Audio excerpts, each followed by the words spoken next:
An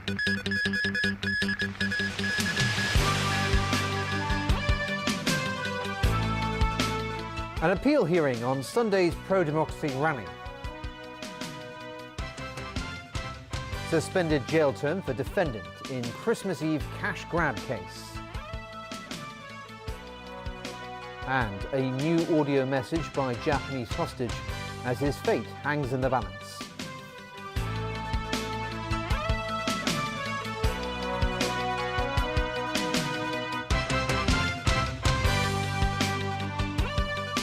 Good evening. An appeal board today made a ruling over arrangements for a rally to be held by the Civil Human Rights Front on Sunday, demanding greater democracy. The organizer of the rally will no longer be required to assist the police in enforcing the law, but it still has to deploy 100 marshals to help maintain order. Liz Yun has more. The Civil Human Rights Front earlier blasted the police for what it called unreasonable conditions imposed on Sunday's rally in its letter of no objection. The group lodged an appeal with the Appeal Board on public meetings and processions. In the original version of the letter, it was stated that the organizers shall make best endeavors to assist the police in maintaining order, for example, to help protesters disperse in an orderly manner. The Appeal Board today ruled that the front has no legal responsibility to assist the police and that the wording in the letter should be changed. Still, the police welcomed the decision. Although there are some wording we need to clarify with the Appeal Board, but the ruling showed that for public order and public safety, it is appropriate for the police to impose conditions for a public order event. The Civil Human Rights Front also agrees with the ruling.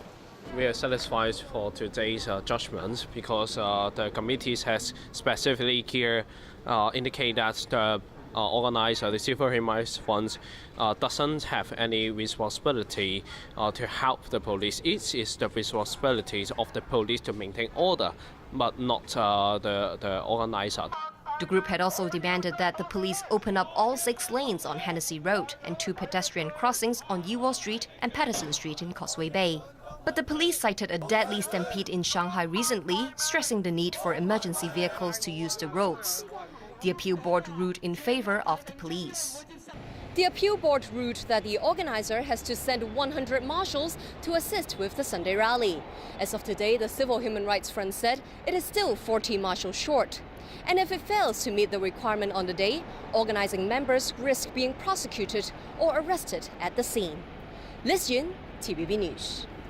Student groups Scholarism and the Hong Kong Federation of Students, who will take part in Sunday's rally, say they will not stage any further protests afterwards. The groups also announced the launch of a one-person, one-letter campaign. They're calling on members of the public to write letters to express their views on political reform. The student groups will then collect the letters at Sunday's rally and send them to the government. The government is continuing with efforts to win the support of pan-democrats for its political reform package by possibly fine-tuning the election mechanism beyond 2017. And the think tank founded by former Chief Executive Tung Chee-hwa aims to complete its research on political reform before lawmakers vote on the package later this year. Stephanie Choi has that story. About 80 people today attended the third meeting of Our Hong Kong Foundation, including its chairman Tung Chee-hwa, honorary advisor and former Chief Justice Yang Ti-liang, and other advisors such as former Financial Secretary Anthony Leung. Deputy Executive Director Simon Hui Lee said the foundation will conduct research on political reform, but does not have any concrete plans so far. The main focus is the where to go of Hong Kong, where is the future of Hong Kong, no matter not only in economics, but also in the society, political system. Another advisor, Alan Zeman, said if pan-democratic lawmakers veto the government's political reform proposal, it would hinder Hong Kong's development. I understand the pan-democrats have their own views about what is true universal suffrage. Every country has different universal suffrage, different form. I think if we miss the chance, it'll be really a crime for all the people. Fellow advisor Tik Chi-yun of the Democratic Party said many of those who attended the meeting are concerned that if the reform proposal is not passed, it would result in long-term problems such as greater social divide. Our Hong Kong Foundation said it plans to recruit 6 to 8 experts to help the foundation with research on government and social policies. It also said it will welcome people with pro-democracy backgrounds. Also today, Secretary for Mainland and Constitutional Affairs Raymond Tam said the government will consider improving the mechanism for the 2022 chief executive election if it would help to win the support of pan-Democrats for the 2017 reform proposal. While Tam pointed out that lowering the nomination threshold after 2017 would be difficult, he did say the composition of the nominating committee is something that can be discussed. And Chief Secretary for Administration Carrie Lam believes a 50% nomination threshold for CE hopefuls could help represent the interests of various sectors of society. Stephanie Choi, TVB News. We turn now to the first conviction in the Christmas Eve cash grab in Wan Chai. A cleaner was given a suspended jail sentence after he pleaded guilty for theft. The court heard he used $6,000 to pay for a mobile phone. Chung Ying Kit's case was heard at the Eastern Magistracy today. It related to a cash spill in Wan Chai on Christmas Eve when a security van dropped boxes of cash it was transporting onto the road. The security company said it lost $15 million. The court heard that the 68-year-old cleaner picked up $8,000 in cash from Gloucester Road, handed in $2,000 to the police, and used the rest to buy a mobile phone. In mitigation, the defense said the man couldn't resist the temptation and feels very regretful. Magistrate Lee Kwok Wai called the case extremely unusual, with people picking up possessions belonging to someone else exhibiting lawlessness. The magistrate said what Chung did deserved immediate jail time.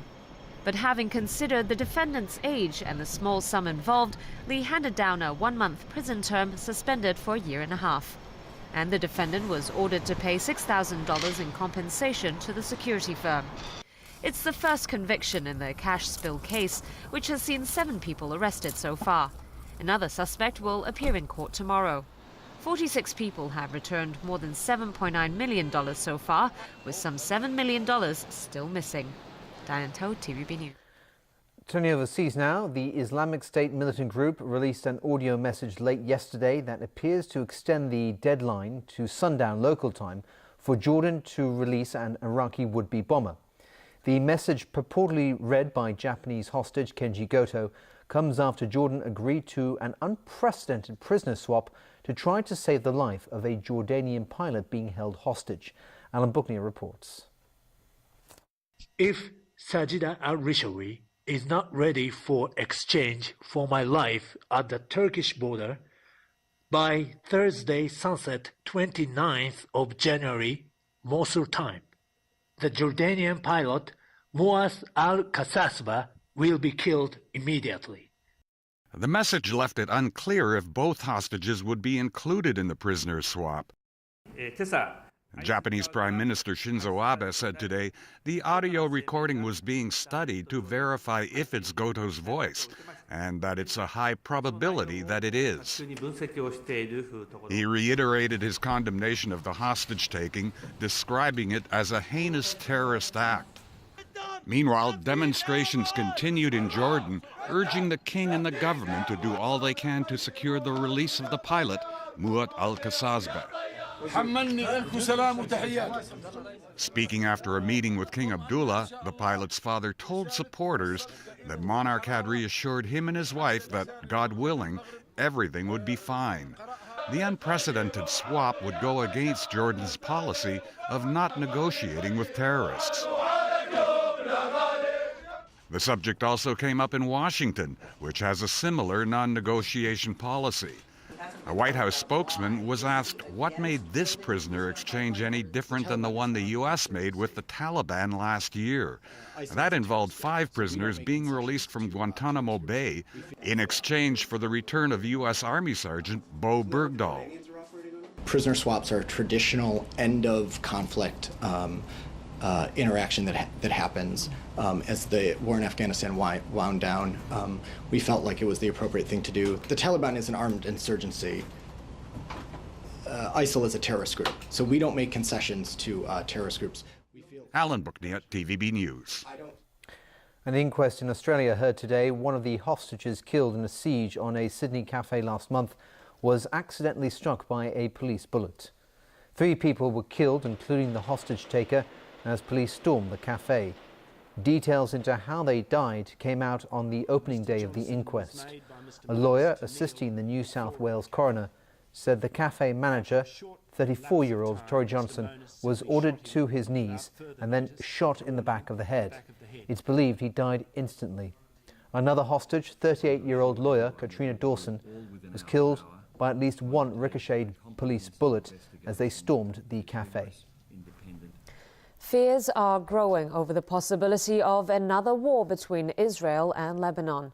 This after 2 Israeli soldiers and a Spanish UN peacekeeper were killed in a firefight in a disputed border area yesterday. James Aiken reports. The flare-up happened when Hezbollah fired missiles at an Israeli military convoy in a disputed tract of land that borders Israel, Lebanon, and Syria. The Israeli military says the soldiers were in 2 unarmored white vehicles when they were struck from about 5 kilometers away. The attack was believed to be in retaliation for the killing of 6 Hezbollah fighters and a senior member of the Iranian Revolutionary Guard in Syria earlier this month.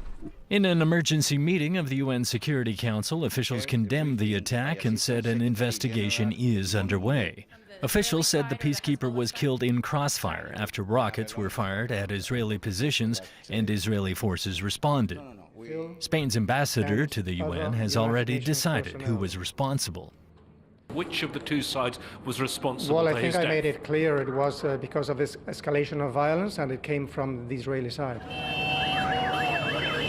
Hezbollah supporters, meanwhile, have been rejoicing over the attack, but analysts say the militant group, which is currently providing support to government forces in the Syrian conflict, is not interested in opening a new front with Israel. Israel says that Iran and Hezbollah are working to establish a base in southern Syria to launch attacks against Israel. It's beefed up its air defenses and is increasing surveillance along its northern frontier. Israel's prime minister warned the attackers will pay the full price. But after the 50-day Gaza war last year, Benjamin Netanyahu will likely want to avoid a messy conflict ahead of his re-election bid in March. The latest clash adds to the regional chaos brought on by the Syrian civil war and marks the most serious escalation since the 2006 Israel-Lebanon war that killed more than 1,300 people. James Aiken, TVB News. Indonesian crash investigators say flight recorders from an ill-fated AirAsia flight provided a pretty clear picture of what happened before it crashed into the Java Sea, killing all 162 people on board. Indonesia's National Transportation Safety Committee has submitted a preliminary report on last month's tragedy.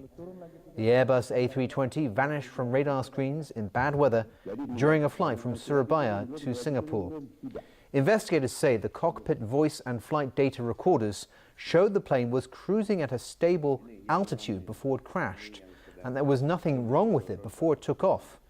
Investigators also think the co-pilot was flying the plane just before the crash, and that the captain took control when things started to go wrong. A final report could take another 7 months. And still ahead in our news tonight. 1 killed in suspected arson in Yuen Long. The sale of organic produce comes under scrutiny. And it's going to be Maria Sharapova versus Serena Williams in the Australian Open final.